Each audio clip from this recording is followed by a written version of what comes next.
VHP के प्रवक्ता विनोद बंसल साहब इस वक्त हमारे साथ जुड़ चुके हैं। बंसल साहब, बड़ी खबर यहाँ पर आतंकी समूह और किस तरीके से सिमी के नेताओं के साथ पीएफआई के कुछ स्टूडेंट्स के ये संपर्क रहे हैं, प्रतिबंधित संगठनों के साथ इनके तार जुड़े हुए हैं और उसी के तहत बड़ा एक्शन केंद्र की तरफ से। निश्चित रूप से ये फैसला जो है एक स्वागत कदम है देश की सुरक्षा के लिए और मुस्लिम यूथ की मैं कहूंगा बल्कि रक्षा के लिए। और वो जिस तरह से उनको आतंकी राह पर धकेलने का काम ये पीएफआई कर रही थी, जिस तरह से जिन बच्चों को बड़े होकर के एक देश का भविष्य बनना था, उनको आतंकी बनाने का काम ये जो पीएफआई कर रही थी, जिस प्रकार से संपूर्ण देश के अंदर हमने देखा कि आतंकियों को पैरोकारी करने का काम, उनको सहयोग और फंडिंग करने का काम, प्लस उनको लीगल एड देने का काम और आतंकी घटनाओं को अंजाम देने का काम ये पीएफआई कर रही थी। अब ये सब पर पूर्ण विराम लगेगा ऐसा उम्मीद करता हूं, लेकिन साथ ही साथ ये भी इंश्योर करना पड़ेगा भारत सरकार को कि जिस तरह से अपने सिमी के बाद में पीएफआई बना, तो कहीं ऐसे कोई और नया आउटफिट अंडरग्राउंड में तैयार हो जाए। बिजनेस लोन के लिए बैंक गए तो बिजनेस प्लान दिखाइए करके पूछते हैं। बिजनेस प्लान कैसे करना है, इसे प्रैक्टिकली सीखना है तो फ्रीडम ऐप को अभी डाउनलोड करें। तो और दूसरी बात ये कि जो आतंकियों को फंडिंग करने का काम और जिनको लीगल एड देने का काम बाकी संगठन भी कर रहे हैं, उन पर भी बेसिकली विराम लगना चाहिए। तभी देश के नागरिक सुरक्षित महसूस कर सकेंगे। मैं कह रहा हूँ स्वागत योग्य फैसला है और सुबह सुबह जब लोग उठेंगे और नींद से जब जागेंगे और उनको ये पता लगेगा कि भारत सरकार ने इतना बड़ा फैसला लिया है, तो निश्चित रूप से उनको बहुत हैरानी इस बात की है बंसल साहब कि जिस तरीके से तमाम सबूत जुटाए जा रहे हैं, जिसमें इनकी ना सिर्फ फंडिंग को लेकर सवाल हो रहे हैं, ना सिर्फ उन तमाम तथ्यों पर आगे इन्वेस्टिगेशन की गई जिनमें देश के लिए इन्हें बड़ा खतरा बताया गया, बावजूद इसके लोग समर्थन में भी सड़क पर आए और इस पूरी कार्रवाई को एक साजिश करार दे दिया। देखिए, दुर्भाग्य यही है कि देश के अंदर भी देश विरोधी तत्व जिंदा हैं और अगर यहाँ पर पनाह देने का काम, अगर आतंकियों को और देश विरोधियों को पनाह देने का काम अगर हमारे अपने लोग यहाँ पर नहीं करते, तो आखिरकार ये आतंकी घटना कैसे पनप पाती और ये ऐसे आतंकवादी संगठन बन कैसे पाते इस्लाम के नाम पर।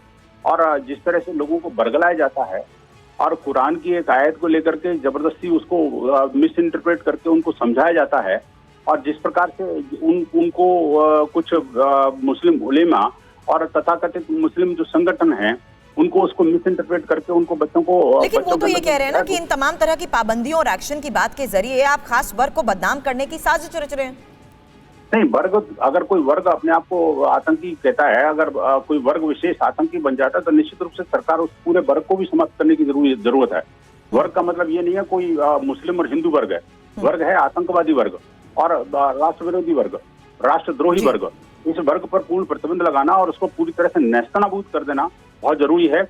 हालांकि मामले पर होती राजनीति के तहत तो ये भी कह दिया जाता है कि असल मुद्दों से ध्यान भटकाने की सरकार की ये पूरी कोशिश है, लेकिन बड़ी खबर आज हमने देखी किस तरीके से लगातार हो रही जांच के बाद अब बड़ा एक्शन लिया गया। बंसल साहब, आपने टीवी9 भारतवर्ष से बात की, उसके लिए शुक्रिया आपका। मेरे सहयोगी इस वक्त कुमार कुंदन हमारे साथ जुड़ चुके हैं और लगातार हम उस नोटिफिकेशन के बारे में एक डिटेल जानकारी आपको दे रहे हैं, जहां पीएफआई पर अब तक हुई कार्रवाई के बाद गृह मंत्रालय की तरफ से लिया गया है बड़ा एक्शन। कुमार कुंदन इस वक्त मेरे सहयोगी हमारे साथ हैं। कुमार, बड़ी बातें जिसमें न सिर्फ ये बताया गया कि किस तरीके से युवाओं का ब्रेन वॉश किया गया, बल्कि ये भी बताया गया कि कैसे अलग अलग ऐसे सहयोगी संगठन पूरी तरीके से देश भर में साजिश के तहत एक्टिव थे। बहुत साजिश के तहत और बहुत एक ऐसे तरीके से इस पूरे घटना को अंजाम दिया गया पीएफआई की तरफ से, जिसमें यह देखा गया कि कहीं भी कोई लीगल कैंडिडेट नहीं हो, मतलब तकनीकी कारणों को ध्यान में रखते हुए, और उन्होंने इस तरीके से अपने संगठन को आगे बढ़ाया जिसमें कि कहीं सरकार को शक व शुबा हो ही ना। क्योंकि देखिए, इन्होंने अपना एक पॉलिटिकल विंग बना लिया एसडीपीएफआई। अब केरल की अगर बात करें तो केरल में अगर बाढ़ आती थी तो एसडीपीएफआई जाके लोगों की वहां मदद करता था, उनको जैकेट बांटता था, सब कुछ करता था और पीछे में एसडीपीएफआई लिख देता था।